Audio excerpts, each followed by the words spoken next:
nze omulimu gwange sikufunira mulimu sikufunira work permit nze kyenkola nkutegeka nekolera paperwork n'ofuna visa n'okola paperwork otyo n'ofuna visa oba nsi ki oba nsi ki naye sikola kukata Saudi Arabia like ensi z'abawarabu tozikola zonna kabettaka sigikolako nkola ku America Canada Australia UK zensi zenkolako ne Schengen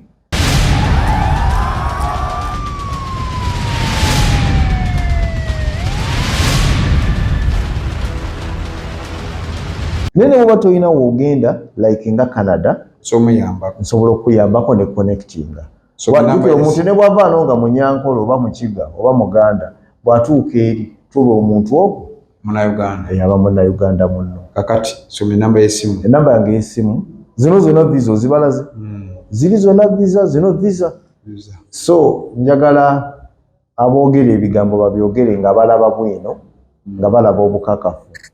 Tetuli wano kukuguyaguya mbujje tukolere no tulina waka.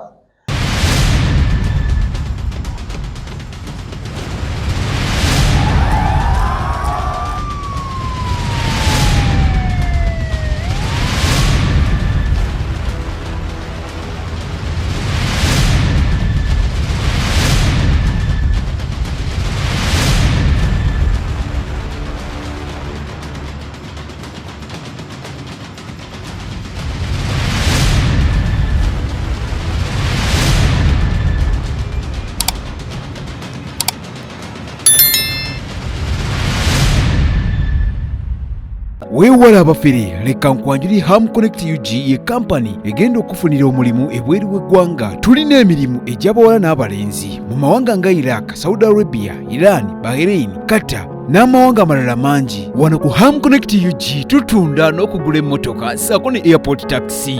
Gwe omwana ow'obuwala olina passport oba tolina, jangu ku ofiisi zaffe. Ham Connect UG emirimu gy'abalenzi nagyo tugirina nga ba security guards, ba cleaner, ba housekeeper. Gwe ayagala okumanya ebisingawo tusange ku FB Tower Building ewa Bakule room number C03 oba tukubire ku namba z'essimu zino noti 75973936 ne noti 7551559193. Ffe aba Ham Connect UG tutuukiriza ekirooto kyo.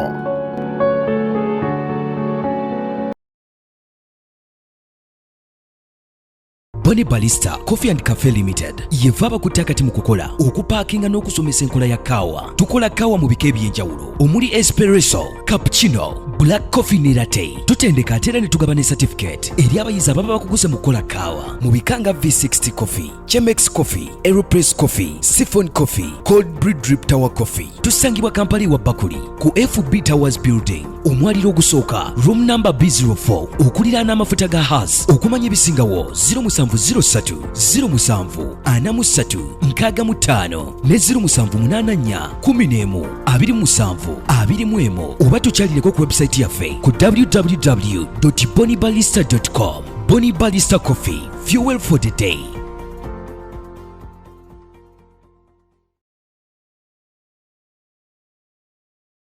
Assalamu alaikum warahmatullahi wabarakatuh. Baganda bange mwenamba la musiza jimikizo kubanga ate mutulaba mubali nnyo mubali ddala musiza kubanga mutambula naffe eno Big Brother Uganda.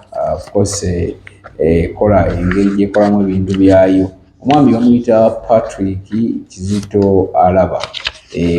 Mukwano gwange banga libadde ddene tutambulangamu era nabakolyako ku interview naye emabegaawo nerekiriko nti oba simanyi oba kya naye kati ngeza kukusembereza abantu awo wooli abantu abasobola okuyamba n'ova mu mbeera gy'olimu. Kale webale nnyo webale ddala baganda baffe abali mu diaspora aboda abagenda okukola baganda baffe bali mu Uganda mu bitundu eby'enjawulo nammwe mwebale nnyo mwebale ddala.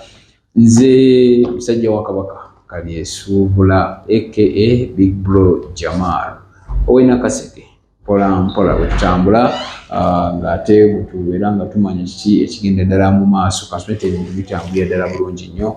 Subscribinga, likinga, sharinga byosobola okuba nga ate bitukolera. ndine Patrick Kizito alaba. Ogamba otya musajja wa Kabaka? Ndi bulungi. Ogamba otya big bro? Mwe tuli mpola. Amin. Tubulanganye ebbanga ddene ne ngamba kanziremu mpite ku office tuddemu tulabuge ensi emirimu sofa ngeri zitambulamu. Bitambula bitya? Nze bibi. Mukama atukoze bulungi. Amina. Okay. Abantu yongera obabuulira okola otya ebintu bino kubanga visa zo ozikola nze nerabirako n'agange. Atulaba omulungi mukulu oyo agenda kutubuulira oli eyo okoze ebintu ebyenjawulo naye ng'ebintu bakumye visa balina ensi ye obukugu bw'alina nti ebintu by'okufunira abantu visa si byangu naye olina okubanga teri ng'otegeera n'ekyokola kubanga bangi bababye eyo naye omusajja office gyendimu awangaliddewo ebbanga ddene akola emirimu egy'enjawulo. Patrick, Bannayuganda n'abalaba Big Brother Uganda babuuzeeko omale obabuulire byokola. Okay, mbalamusiza nnyo mwenna Bannayuganda, nsanyusa obbalaba n'obbawuliza. Amanya genze Kizito Patrick. Muganda nga bali kunkyalira kutukyalira nga buli kaseera n'ojjako wano n'otuzaamu amaanyi n'otubuuzaako n'olaba biki bye tulina ne bye tukola. Waliwo ekibuuzo kyenjagala nsooke nziremu kuba bwe nziramu ekibuuzo ekimu kitegeeza nkiddiddemu Bannayuganda batambuuzizza abawera 1,000. Oza n'ombuuza nonga nti waliwo omuntu omu yakubuuza naga nti lwaki oyo agoba visa ng'ali mu Uganda? Wali otubedde off camera. Kakati oyo njagala mwanukula. Kibi nnyo nti Katonda bwe yayagala saiti yange sigirina, amaaso gange physically tegalaba. Totally I'm blind, totally blind. Tolaba? Siraba. Naye ate abantu bafunira visa.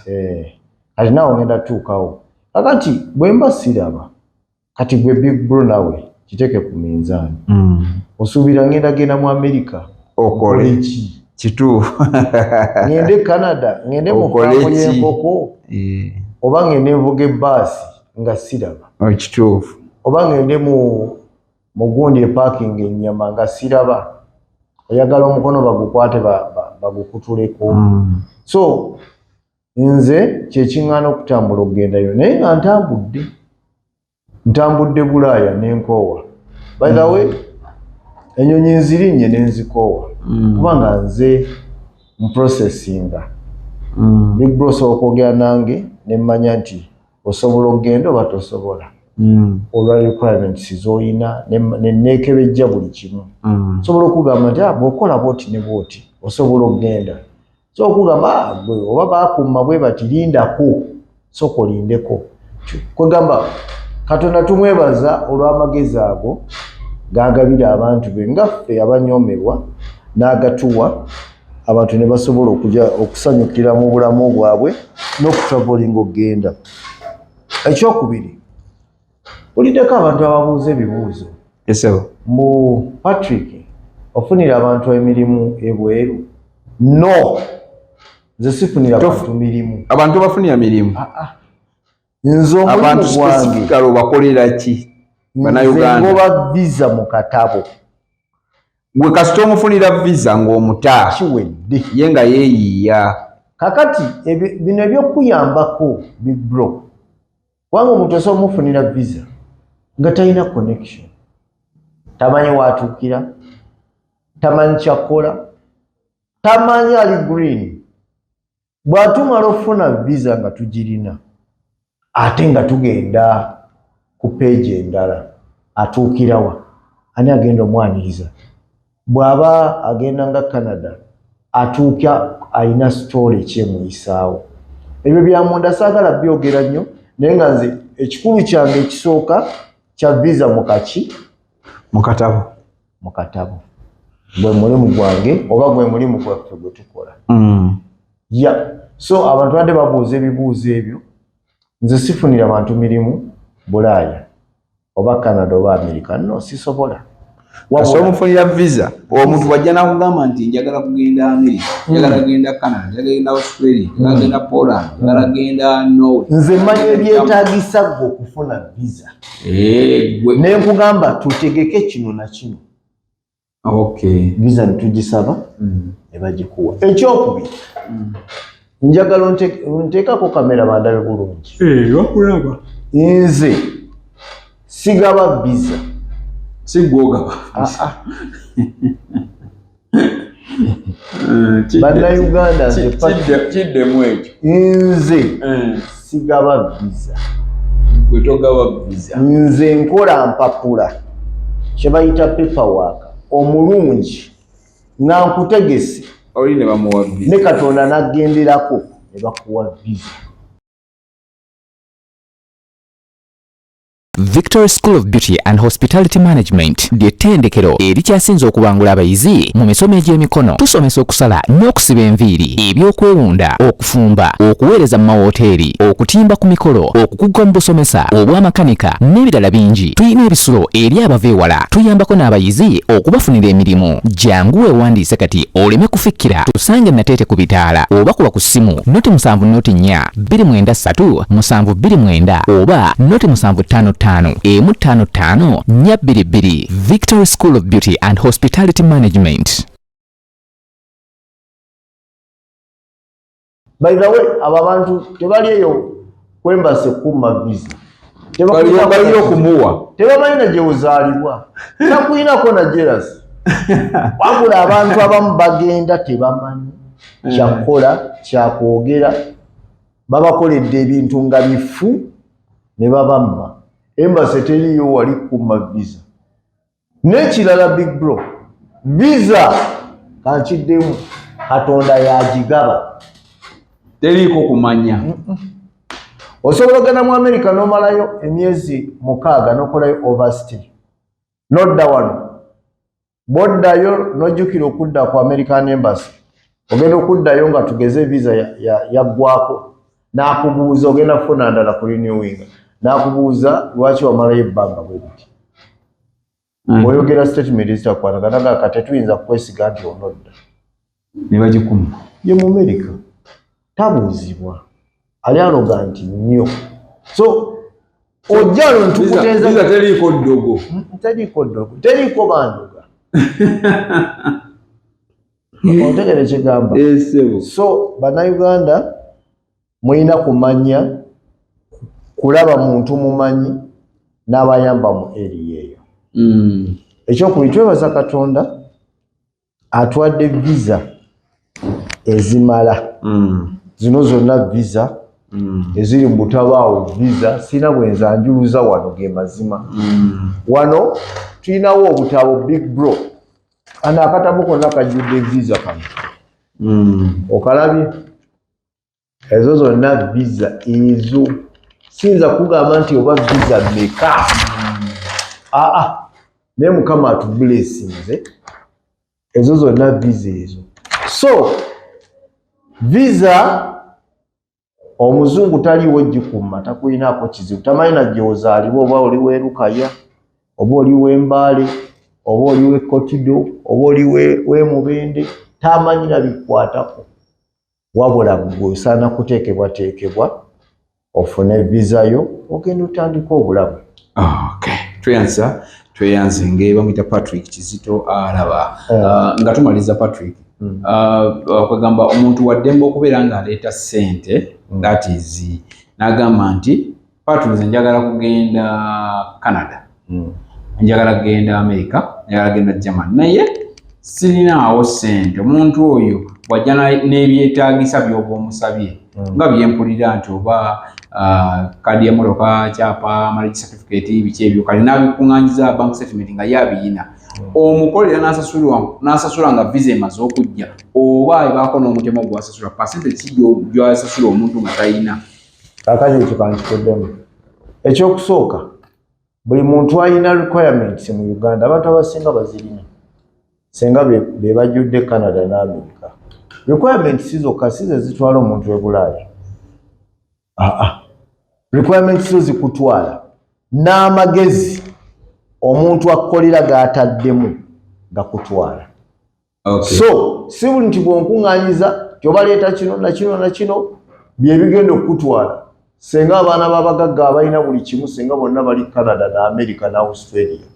Naye bw'oba n'ebyo requirements n'amagezi omuntu gakoleramu gakutwala. So requirements zokka si ze zikutwala. Ekyokubiri ky'obuuzizza nti omuntu senga aba alina ebintu bye, kakati visa fee tunaagisasuza ki? Tunaasasuza ki invitation?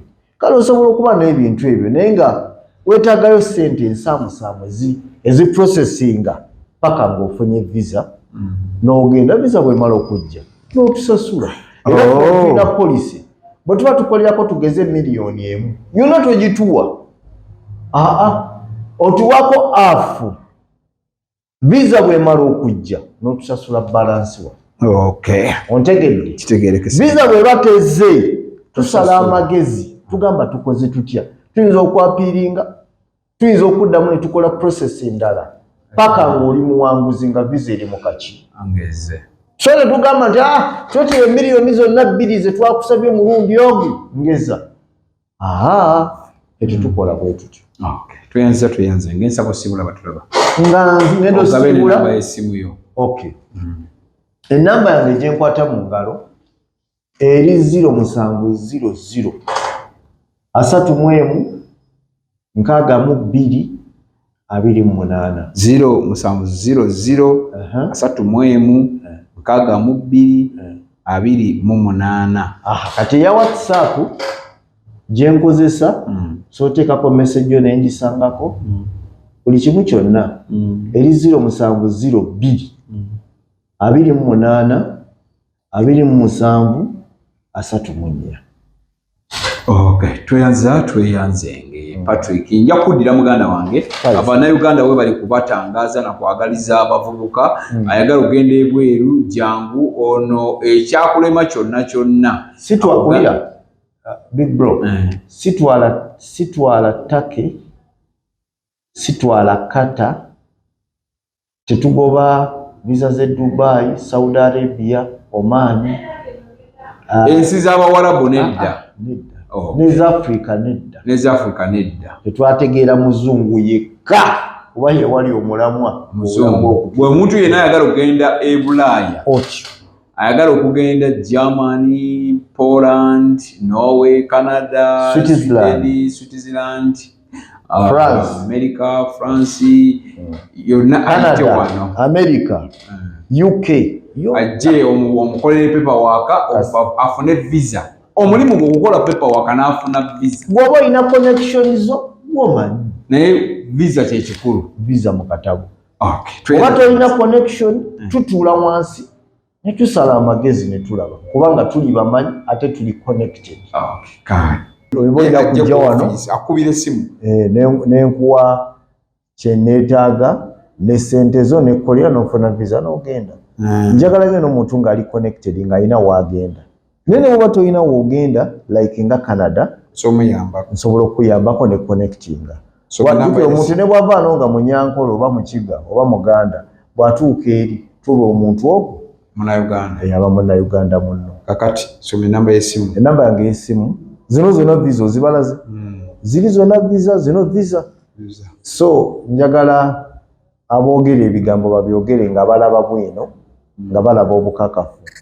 Tetuli wano kukuguyaguya bujje tukolere no tulina waaka. Enamba yange eri 0700 31 62 28. Endala eya WhatsApp eri 0702 28 27 34. Tuli Mengo. Mukama abanjagalire.